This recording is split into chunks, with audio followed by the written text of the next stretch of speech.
All right, we are live. Hi, everyone, and welcome to the final OBANZ community call of our first inaugural year. Tonight we've got a really exciting actual project that's actually live with us today to hear about from Natalie Denmaede. So we'll just do a quick round of introductions. And then we'll do just a little introduction of OBANZ, and then we'll give it over to Natalie. So my name is Joyce Seitzinger, and I'm an education technologist. I work for my own company, in educational services called Academic Tribe, and I also work part-time at various universities. And with us tonight, we've got Bron Stuckey, who's my co-facilitator. Bron? Hi, and glad to have Natalie here. I'm really an admirer of her work, and I'm a consultant in all things gameful and badgy. And nice to wrap up the year with a really fantastic project. Yes. And we've also got in the room, not on camera, but in the room, Tara Fagan, who was with us 2 community calls ago. Tara, you just want to say hi? Kia ora, welcome. Thanks for having me on the panel tonight. Apologies for not having the camera going, but looking forward to hearing your session tonight there. It's looking really great. So, yeah, looking forward to it all. Thank you. Okay, and finally, Natalie, you just want to do a short intro? Hi everybody, thanks for coming along, to those who are here in the room and also to those who are watching this later on. A little bit about me is I live north of Sydney in a small little town called Wingham, and I teach part-time to mainly teenagers and a few mature age students, and I'm also a freelance educational designer and very interested in gamification. All right, thank you. Sorry, I was just answering someone in our chat room, which if this is the first time that you're joining us, then you should know that we run an Etherpad, a collaborative note-taking app with this, and I'll just quickly share my screen so that you can see what that looks like, and it's just right there. Okay, so tonight we're talking, so this is the link. You can see the link there at the top. It's obanz.etherpad.mozilla.org/14. And I think we've both thrown it into the Twitter room as well. And as you can see, this is a collaborative note-taking app that we use. So all of the notes and the introduction to the session is there. And you can also join us in the chat room, which is just running alongside of it there. Okay, and just make sure that when you do come in that you put your name on the right-hand side on the top, and also to actually fill in the roll call, just who you are and what your interest in badges is. All right, we run the OBANZ community calls twice a month, the first and third Wednesday of each month, but as we realize that everyone's starting to wind down, this will be the last one of the year for this month, and then we will be back on the 21st of January when everyone is back and ready to go. Okay, with that, I think I can stop my screen sharing and start to make way for Natalie. Natalie, are you ready? Bron, is there anything that I've forgotten? No, that's all good. I'll kick off the notes, but I'd really love if some of the people in the room on the moped would like to help. And I'm just pasting the link to, if you want to jump into the call as well, that will be readily there. Hey, James is here. James, come on into the room. And Christina, you might as well join us as well. All right, so it looks like a crowd is gathering. So with that, we'll give it over to Natalie, and to everybody else, I'll just reiterate what Bron just said, which is don't forget to help us do the collaborative note-taking. All right, Natalie, it's over to you. Thank you. Well, it's great to be able to share this project with you. It just finished last week, so you're getting a raw, real version of this, and later on I might put some statistics and some more analysis behind it, but it's kind of nice that I've still got some energy around it to share with you. So this basically started June this year. I watched an hour-long YouTube video about Mr. Matera, who gamified his classroom and got some great ideas. So I came up with this idea and happened to be at McDonald's with a Happy Meal that had dragons in it. So I decided to challenge my students that they should form houses, and one of the houses will become the noble family to rule over the kingdom of Tareesteros. They were quite into the Game of Thrones and got me hooked on it, so it was appropriate that I used this theme to base my gamification project on. I also asked them to form guilds within our kingdom that matched up with the units of study I was delivering under a qualification in digital media at both Cert 3 and Cert 4 combined in the same class. So they did that. They formed these groups and they formed these guilds, and I'm going to step through a bit more in detail about how I did that. But just to give you some background about why I wanted to do this is I've always gamified activities. Being a drama teacher / computer teacher, I combine the two, so gamification seemed a natural place for me to explore, and I've been studying and learning and reading a lot of examples and trying out different things, but I'd never tried to gamify a whole sequence of activities as a qualification, so this was a fairly major undertaking for me.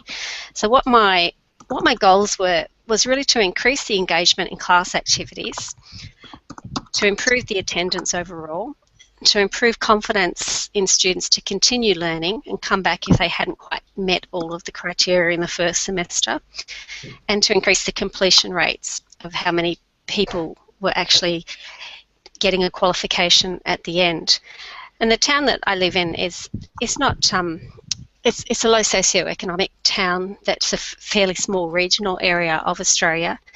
So when you look at the best, the completion rates in TAFE are up around 32%, but in our small town it's really quite lower. So when I first took on this role, it was more like 1 in 10 students would complete, or 2 in 10 if I was lucky, and that broke my heart because they walked through the door, which meant they were interested. So why were they walking out the door, quitting, disappearing? I had no understanding about what was going on. And I'll talk to you later about the statistics, but I do believe that I've managed to come up with a strategy that has drastically increased those rates. So the Velvet Throne gave me a chance to do the things I normally do as a teacher, but with just a little bit of fun around it. So normally I would sit down to people and say, you've been put into a classroom with 20 random strangers for the next 6 months of your life. Let's talk about behaviour. Let's talk about what's going to be hard. Talk about conflict. But in this case, we called it who would be flayed if you broke these rules. And I sent them off in their houses to set up the rules. And we ended up with discussing TAFE policies as well. And we came up with this list of a class culture. So it's standard TAFE processes, but with a playful overlay. The next thing I did was I instituted badges, as many of you will recognise them, that are sometimes an individual achievement, sometimes a teamwork achievement. And I explained that they could collect a series of achievements and put them together to earn a badge. And putting it back into TAFE terminology, this is performance criteria. So when I look at the units I'm studying, they have elements and then performance criteria.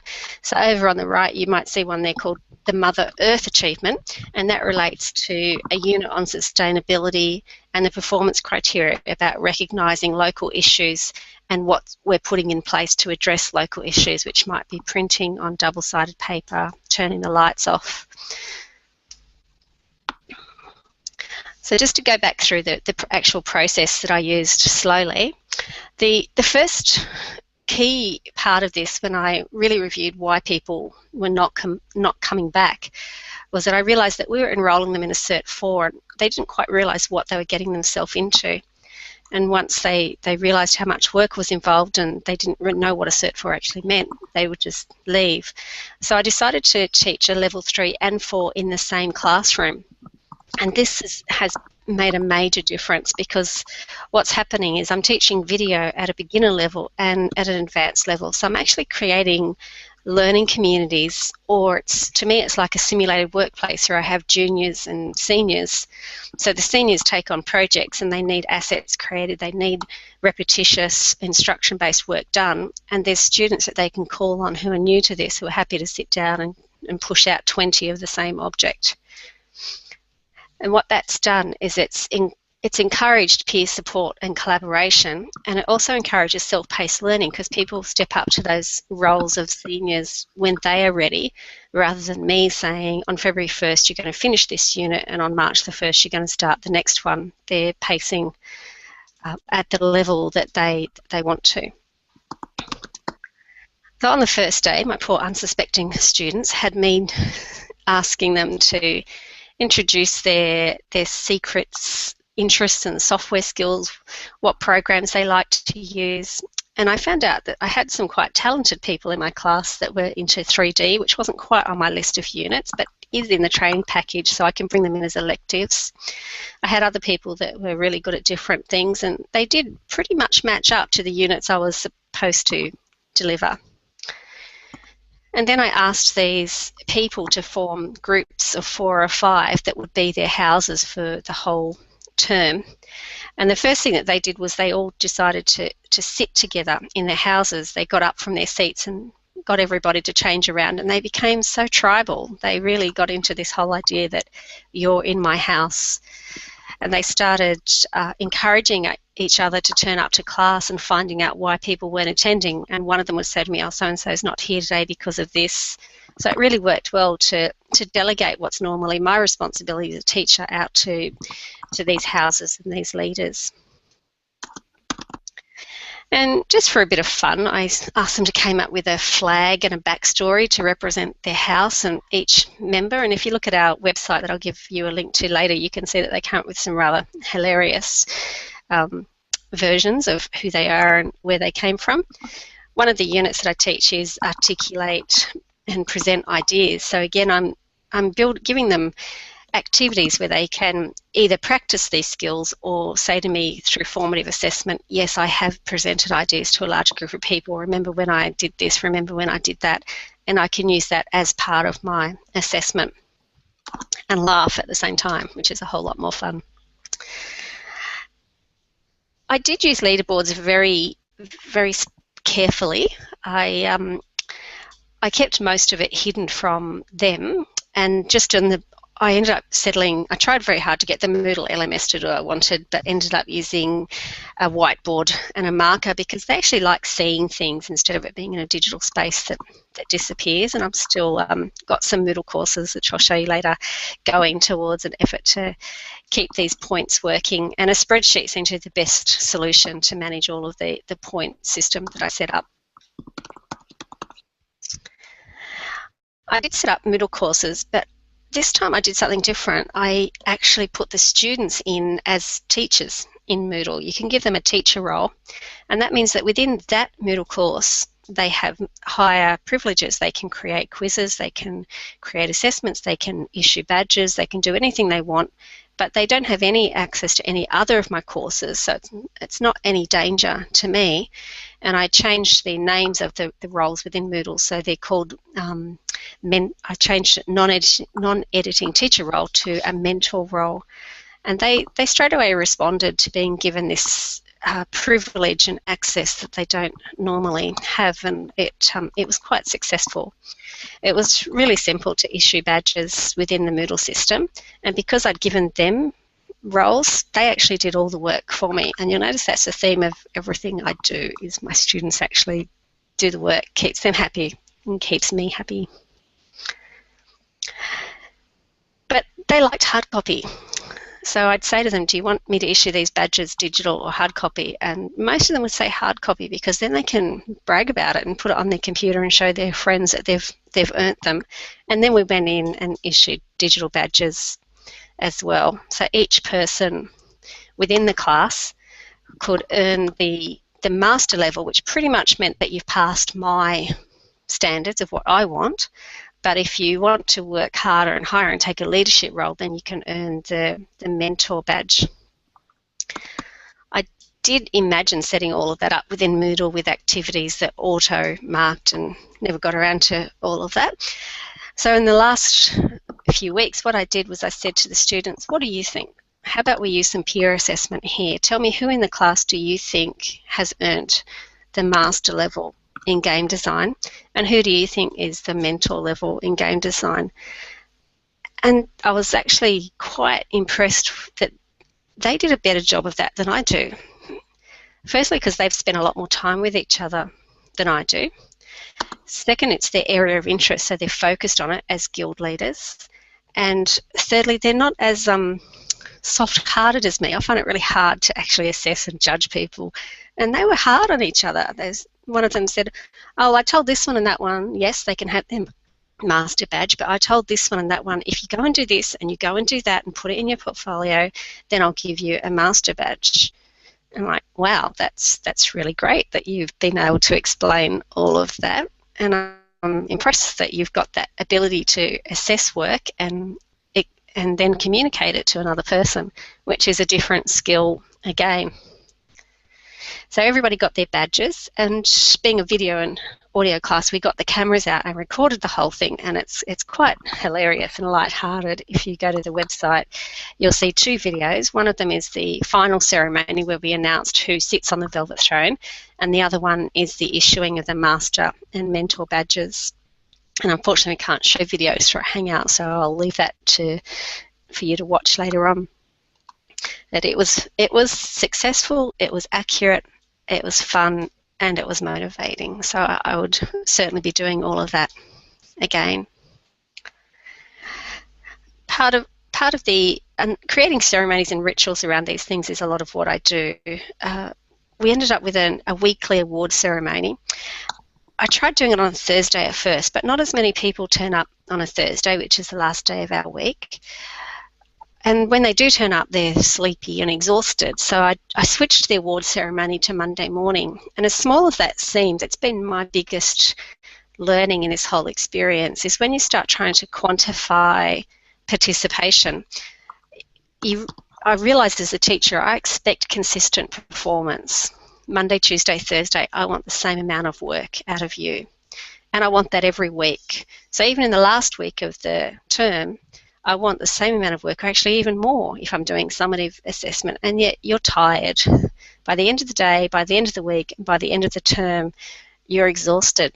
And as a mother of young children, I can see that I'm really battling uphill. Even my best students stop responding to my posts on our Google community. And when I've done the analytics, and this is the sort of information that I'll be posting later, is I can see from the graphs, and using this big data analytics on my fairly small group, I'm learning that I should make the most of when they have the energy. So I should be doing things early in the day, early in the week, early in the term, when they're able and focused.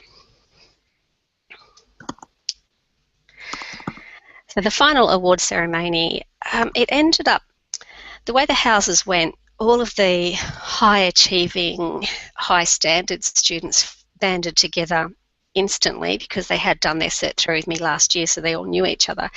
And we all thought, well, there's no hope of anybody else winning. We know who's going to win. So we changed it from being an overall point score system to being a weekly system. So each week there was a winning house, and then at the end, whoever won the most weeks would sit on the Velvet Throne. And that actually worked quite well because it involved a lot more risk. You knew that somebody could win this week. And by the end of it, there was one house that was really far behind, but the other 3 were neck and neck. So the final week became the decider. And the house that had the people that were not there on the first day, the people who had lower attendance, and the weaker, some of them were weaker, we gave them the opportunity to disband the House of Aldmers and reform alliances with different houses. And they jumped at that opportunity, except for one who was a very hard worker, and I think he realised that whichever house he joined would then win because they had his participation and effort. So we had to randomise that because he wouldn't form a new alliance without me helping him randomise it. So I did a survey of results, which I don't have a lot of answers just yet. I'm still nagging people to give me some more. But from what I've got back from the students so far, they agreed that the gamification project really had a positive effect on completing the qualification, and that was the highest scoring aspect. They also agreed that it gave them confidence to continue studying. And this gamification design process that I'm using, I really think that's where it has its greatest value, because everybody does work at their own pace. A lot of my students struggle with Asperger's or social anxieties or depression, and they really can't attend full-time, and they can't always keep up a full-time pace, but that doesn't mean they're not capable or not interested. It means that their personal circumstances are, at this point in time, different to other people in the class. And if I give them all a "you're not competent" result, they give up on themselves. But by giving them this very granular, self-paced approach, they feel more positive about their own abilities, and it's working from their strengths and then trying to flesh out the rest of that to get themselves a qualification.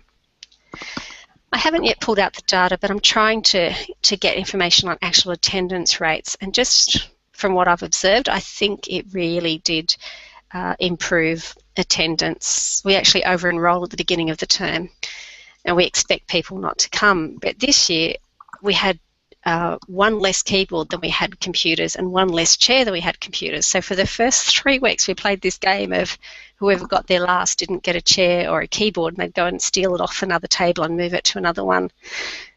And it was me thinking, well, you're not all going to keep coming, so I may as well not ask for another chair and keyboard. But next year I'll learn that they actually want to keep coming because they're feeling that there's a goal that they can achieve, and they will attend and participate more.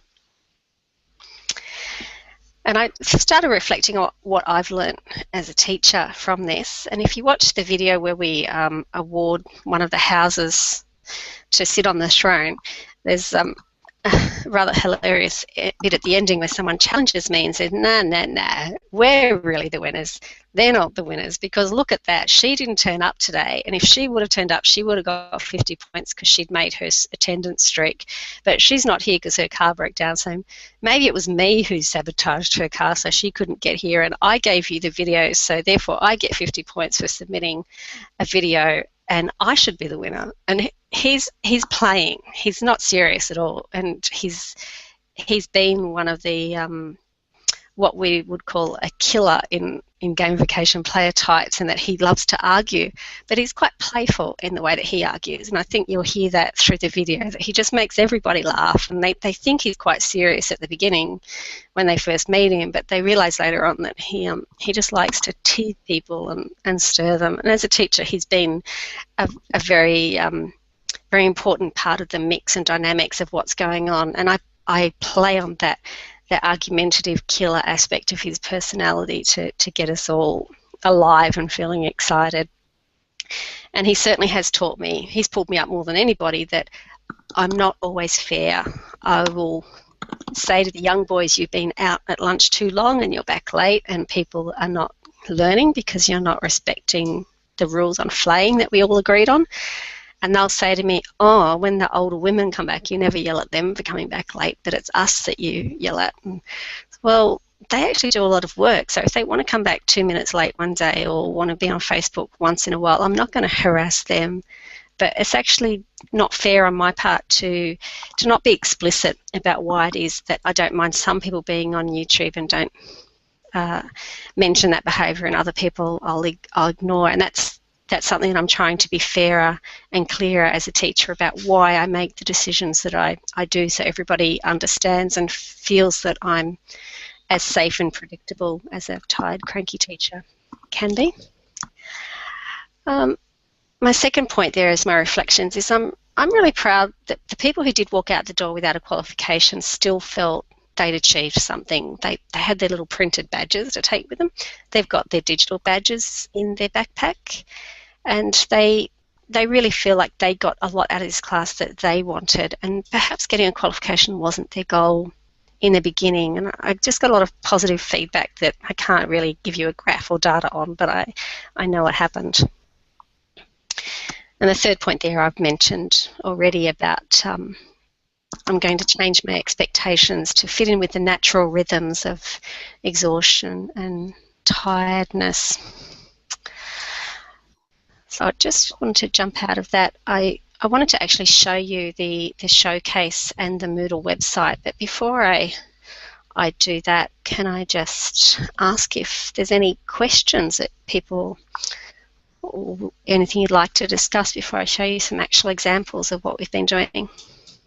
We have a couple of questions, Nat. And the first one is, were there any students who struggled with the technical side of the game and the badges, as in the Moodle aspects of things?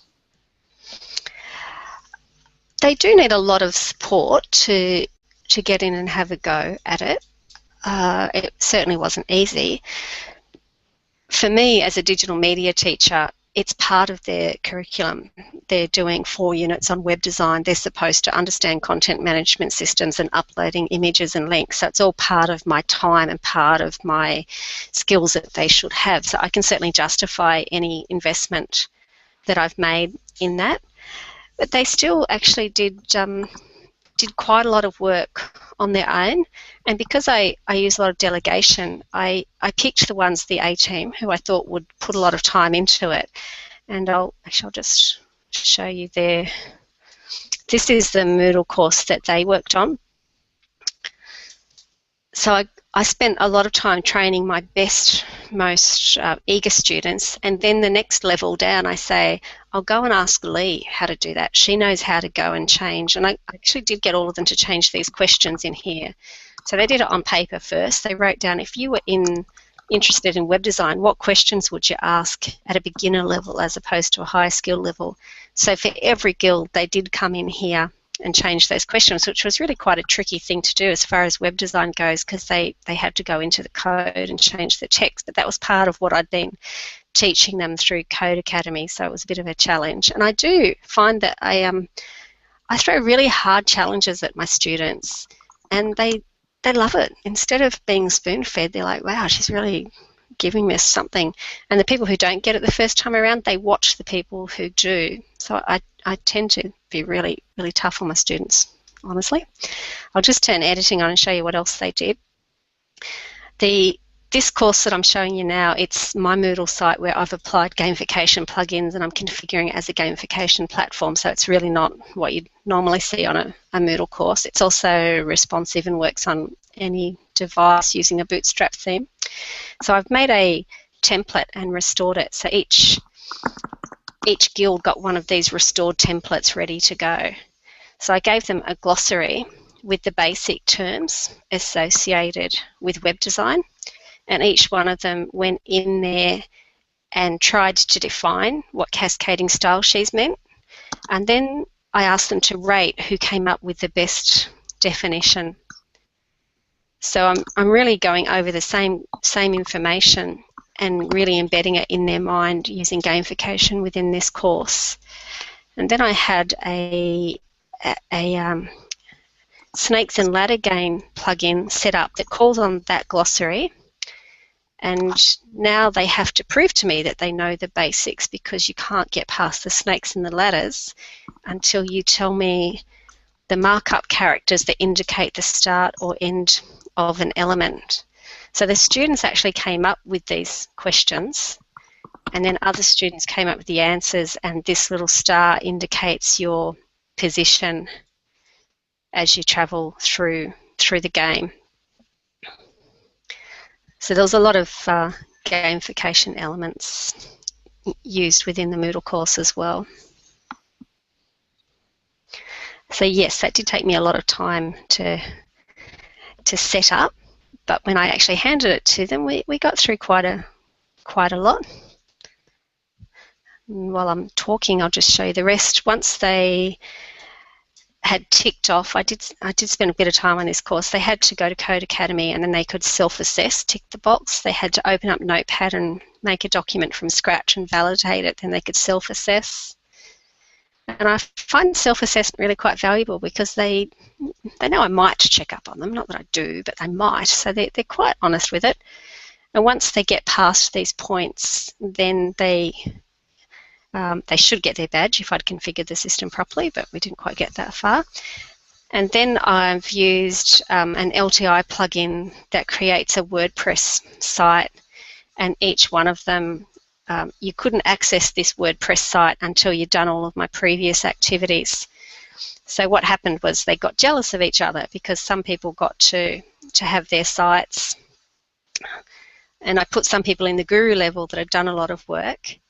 So they also were getting status because they were my Cert 4 level who'd done a lot of work already. See if I can see this one. So I'm setting up a reward system which everybody can work through the levels to get to the top. It's not limited like a leaderboard is only 1 or 2 people at the top.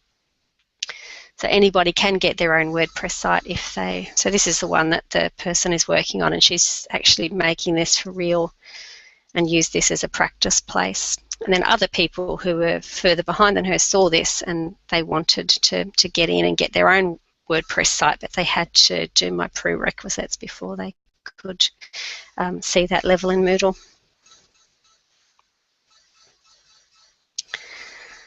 So were there any other questions there?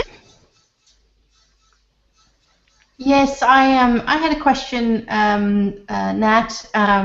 And by the way, it all looks totally awesome. I'm really, really impressed. It looks like it was a really intense experience for everyone. My question was, you said that they preferred getting the hard copy of the badges because they could display them in the classroom, etc.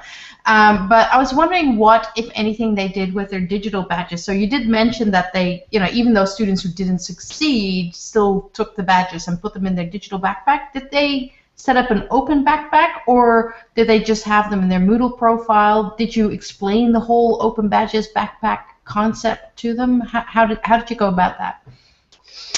I did explain the whole concept to them, and yes, they did set up. The first thing I did actually was I took them to my backpack and showed them all of the badges that I've got from various places. And then I said to them, okay, now you've got a backpack as well. Come to Mozilla and here's all the web design badges that are available to you in your own time. If you'd like to build up your skills, you can earn badges. And now come to my Moodle course and you can issue each other badges. And this is just some of the feedback that I've got. I'm not on the right question. I've made an optional question. I said, what did they think about the digital badges? Can you see that on the screen?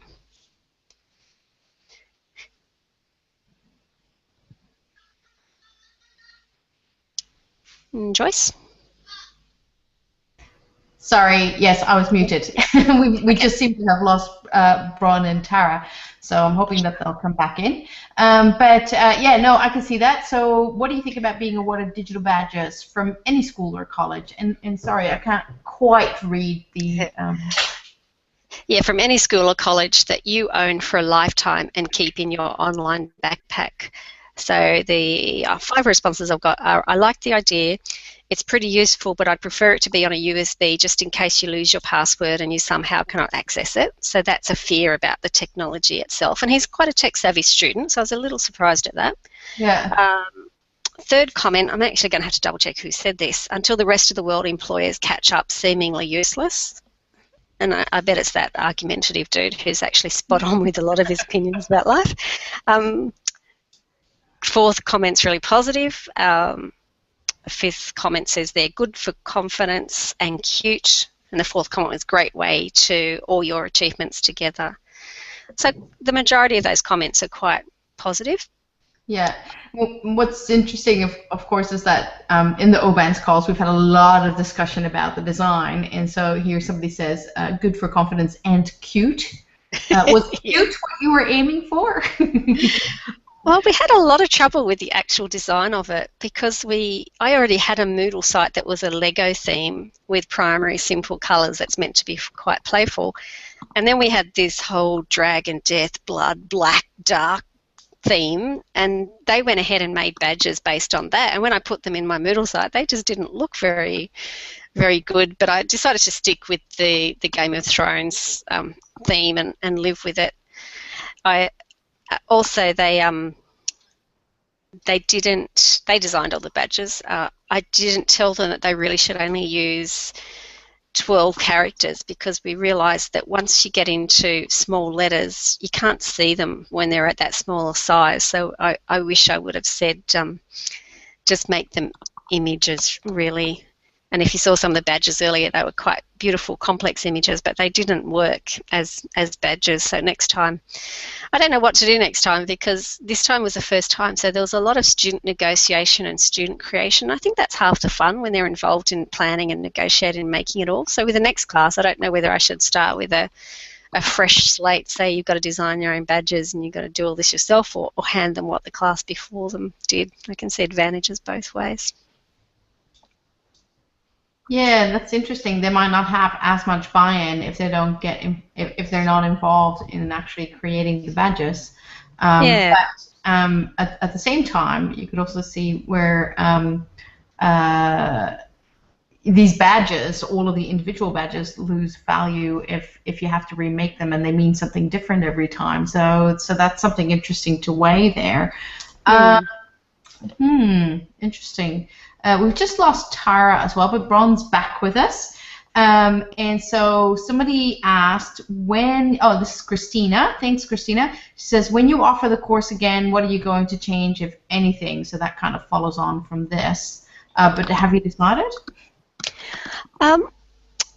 Well, I don't know. I hadn't particularly decided that I'm going to do this for every class for the rest of my life. I don't know if I want to do it all the time. It was a lot of emotional energy for me, not so much time because I delegated so much. And I had the flu in the middle of it, and that was a bit of a shock because I normally work pretty fast-paced and full-on. And when you're sick and it goes on for weeks, you lose your enthusiasm. And a lot of the students were sick as well. And at that point, I was like, oh, why do I bother? Why do I put so much on my plate? And then come the end, it all picked up again, and the final ceremonies really got me more excited about it. And now looking at the final results, I'm thinking, yes, and I think I'll only do it half the year, not the whole year. And I'm really trying to decide whether I should do it just for a term, which is about 10 weeks, or do it for 2 terms, which is a full qualification in Cert 3.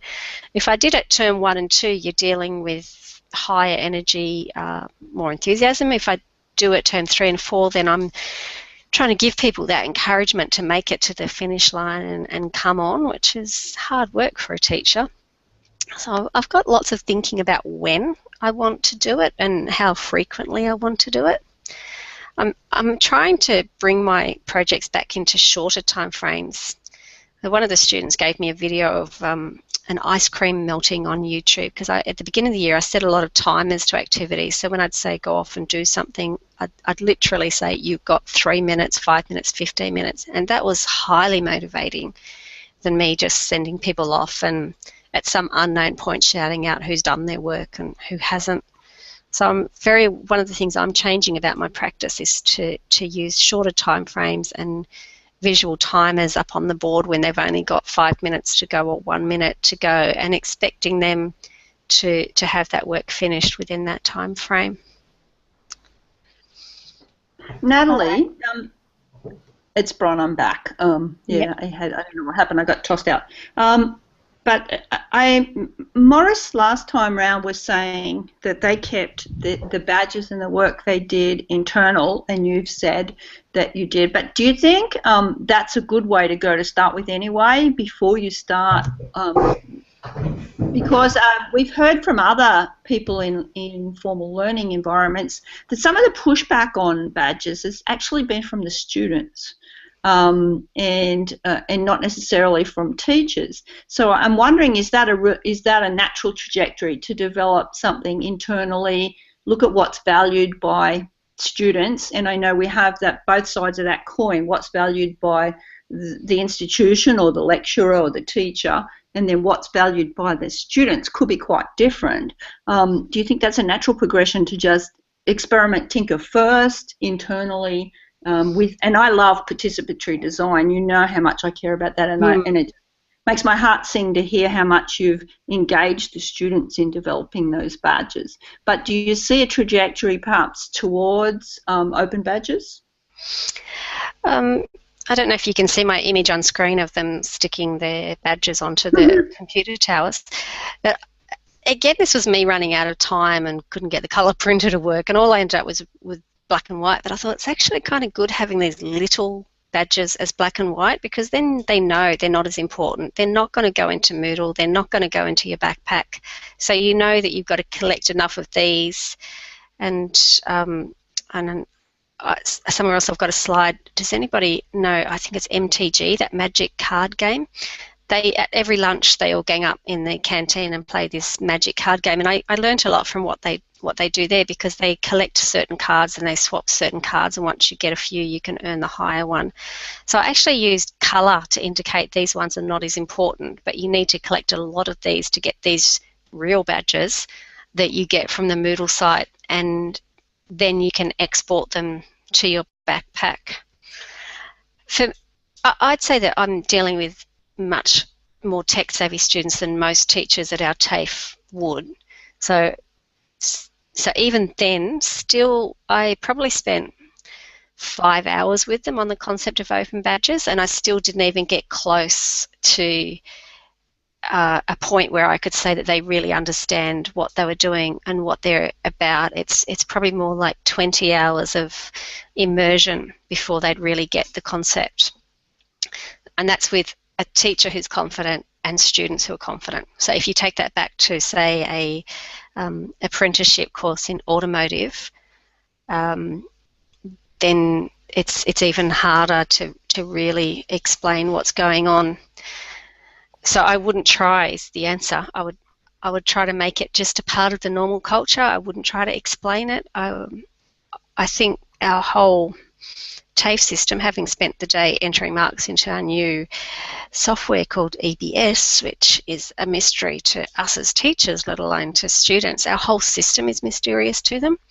The concept of getting a qualification composed of units, composed of elements of performance criteria is beyond students. Even when I was a student 15 years ago, I didn't quite get it. I was never confident I was going to get my qualification. So badges, it's really not the badges that are a problem, it's the whole complexity of the system that's a problem. Cool. So there's a question from Dean about, sorry, not from Dean, from James Croft about teachers and teacher PD. So did you try issuing badges to staff for professional development?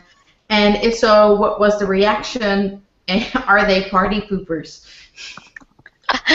No, I haven't attempted. I tried this out on teenagers first because I like the path of least resistance. Yeah, I think it's really interesting. So many people I know are working hours. In almost every single badge conversation I have these days, people seem to be considering badges for professional development. There was certainly a lot of talk about that at the Ascalite conference last week. And it seems to be low-hanging fruit there in terms of it's something that's not usually assessed, and like this is a way that you could still gamify it and perhaps get more people interested and be able to measure it more. So it'll be interesting. I think we might be seeing quite a few of those kinds of projects start to pop up next year because everyone was talking about it. Be interesting. Did you attract a lot of attention, Natalie, from other teachers in the program as to what you were doing and wanting to know what it was all about? Because I can imagine from what you've said and from following along that this generated quite a bit of excitement, and that should have rubbed off in other places. I've tended to be quiet about what I do in my classroom because I don't want to have to explain it and justify it and change it and make it meet audit requirements when I know it is. I just didn't want the the hassle. But I must say that I've been really inspired in the last year of my life. Joyce and I were having a conversation about social media and these networks that we form. And I spent a lot of time at conferences last year, meeting people like James and Dean and Bron and Joyce in real life. So you lot have given me the confidence to think, hey, this is meeting audit requirements, it's meeting student requirements, and it's something that other people would benefit from. So this year I took the step of putting it out on a public Google community. I invited people from my campus to come in to the ceremony, and now it's gone wild across campus. They're all saying, can you do professional development for us next year? And I'm travelling down to Sydney tomorrow to present to 100 teachers at Western Sydney Institute. So it's been a courageous move for me to step out of my quiet little classroom, and it's been very well received and paying off. So thank you, all of you, for giving me courage and confidence to try something risky and learn along the way, but keep on improving. Oh, that's wonderful, Nat. I mean, I think, it is absolutely, a very special project, and you're totally leading the way. So, other people can learn so much from your approach, and not just from what you've done, but also from your reflection on it, and what you're learning along the way. So, yay for open practice, and thank you for sharing. Did you mention yet? Was that when I was thrown off? Sorry? Did you mention the prize yet? The prize was a chair in the classroom that I put a piece of black cloth on and a McDonald's Happy Toy Dragon on. And they said to me, so what do we win if they're the ruling family? And I said, you're gonna get to sit in the velvet throne. And in the last week I said to them, now you get to be the ruling family. You get to tell anybody else in this class what you want. So it was really very playful. It was not a serious reward, but if you watch the videos on the website, you'll see that they had a lot of fun. And let me just see if I can pull up the I've also realised that having a photography teacher in our class and me with my social media and web and audio, we've got the tools there to self-promote, which we've certainly made the most of this semester. So Scott came in and took this photo, which is going to be in our local paper this week, and they've written up an article about it. So are you looking at a photo of the students now? Yes, we are. Thanks. That's awesome. So a piece of $3 velvet was about it. Awesome. So what it is, it's status. And Gabe's Zickerman's framework of what most motivates people to incentivize them, he puts in a hierarchy of status, access, power and stuff. So that's one of the frameworks I keep in mind, is if I can give any one of these people the opportunity to get status in their community, or if other than that in Moodle I'm giving them access to courses. Once they reach do certain things, they get more access. Within the Moodle course, the ones who've put up their hand to be the leaders became the owners of the Moodle course, so they had power and privilege that the others didn't have. And then finally, I did use points. I'll just quickly show you the spreadsheet that I used. But they're really the least important in the strategy that I'm using. So this was the point system, and what grabbed me to this originally is so much e-learning and technology. It makes me as a teacher feel redundant and robotic, because here somebody else has written your course for you and you just rubber stamp it. And being involved in technology for most of my career, I see technology should give me more flexibility, not less flexibility. And I've used this technology so that I can still walk in and say, look, on day one, I want you to do this, and on day two, we're going to do that, and on day three, we're going to do that, and all of those points are going to add up. And I still get to actually fill in this framework with the material that's of interest to my students, that matches the skills of my students and goes with the rhythms of the day and the year, rather than being an iron framework that reduces my capacity as a teacher.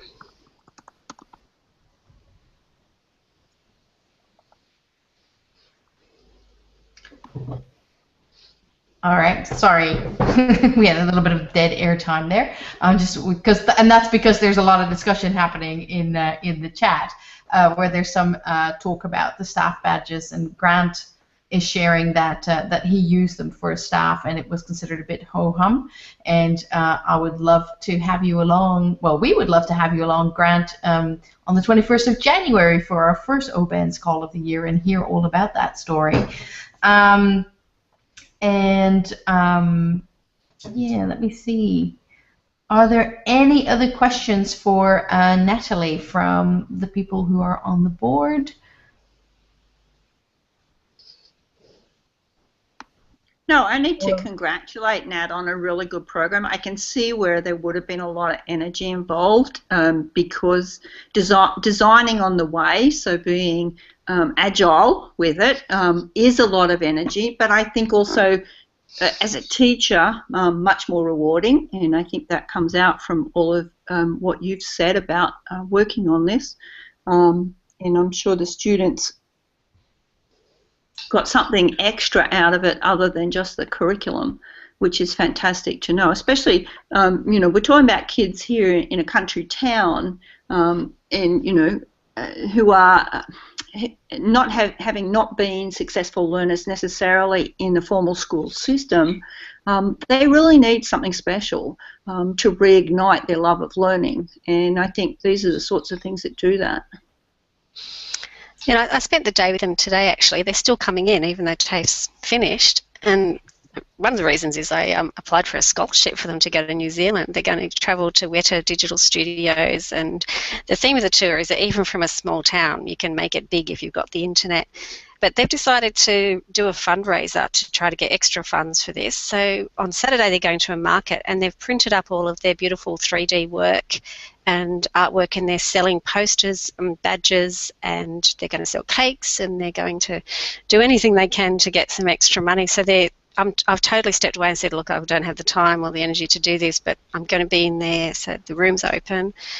And they're making money. One of them, the photographer, was at my kid's concert on Saturday. He said it was one of his first paying gigs, so he's got the confidence to set himself up a Facebook page as a photographer, and he's out there making a living from it. They've set up an eBay site today to sell their artwork online. They got the ironing boards out, got some T-shirts and printed their images, and I'm like, wow, you lot are really, really productive and independent.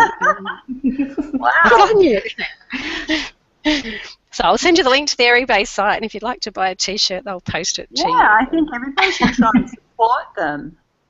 Yeah, it's amazing the feedback you get. I can't show you that in a graph or a chart either, but yeah, it's feedback that what I'm doing is increasing confidence, because I've never seen that before in students.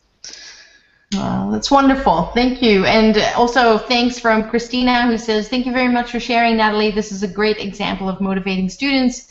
And Dean is saying it's the best example I've seen. So, wow. Nice work. Thank you, Dean. That means a lot to me. So with that, I just realized that it's 7:55, and we are nearing the end of our final OBANZ call of the year. So, you know, with the way you're sitting, Nat, it actually looks like you're on a throne. These are my wings. I know. I'm hiding in the bedroom from my children, really. We should put out a call to the Badge Lab activity next week if anybody on the call wants to put that out to their networks.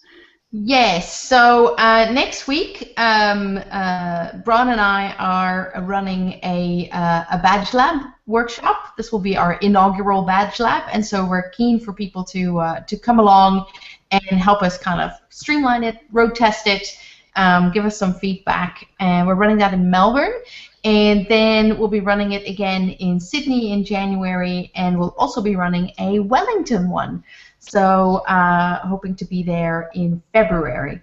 So with the date to be determined, but looking like it will be the end of February. So this is for people to come along and kind of progress their badge project. So this is people who already have an idea about a project they want to develop and to come along and talk to us about it and talk to the group about it and develop their batch project further. So that's happening. Yeah, next week's one, we should say, next week's one is a $25 cost for the day, and that's being donated to a Christmas appeal, Smith Family or something like that. So, you know, you're doing good for yourself and for somebody else if you've got time to come along on the day.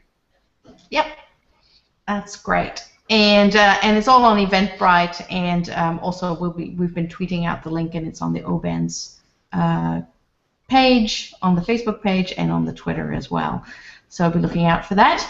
And then finally, well, first of all, I just want to say thank you, Natalie, for sharing so generously and telling us all about your project. It's inspiring.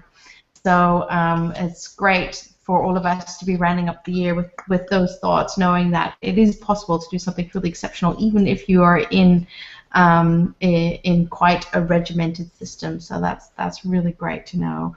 And then just something that I want to say, which is I want to say a big thank you to Bron for helping me co-facilitate this community this year. It's been really great getting to know everyone who's working on open badges and seeing everyone come along to these, but I couldn't have done it without Bron's help. So thank you, Bron, and also I want to say thank you for the help that Julian gave us at the beginning of the year, Julian Ridden, and also Dean Groom and Mark Smithers, who've been helping us out in the background as well. It's been just wonderful. And of course to all of the speakers who've come along, like Tara, who's here today, like Tim, who's here today, and we'll be having Grant on next year, Ben as well, Inger. It's just been wonderful to hear all these stories, and you know, and the fact that people are willing to share so openly. You know, it only makes sense in an open badges community. So thanks, everyone, and we hope to be seeing you all in the new year. We start again on the 21st of January. And if you've got any suggestions or if you think you can help us out, then we'd love to hear from you. Bye, everybody. Thanks for hanging out. Thanks, Natalie. Thanks, Joyce, for all your hard work and all your generosity to this community, too. Oh, it's my pleasure. And Merry Christmas, everybody. It's December. I feel okay to say that in December. Yes, it is. Yes, it is. So thanks, everyone. We'll be stopping the broadcast, and the recording will be up on YouTube. Links are in the Etherpad, and we will see you all bright and early and fresh in 2015 on the 21st of January. Thanks, everyone. Bye. Merry Christmas, everybody. Merry Christmas.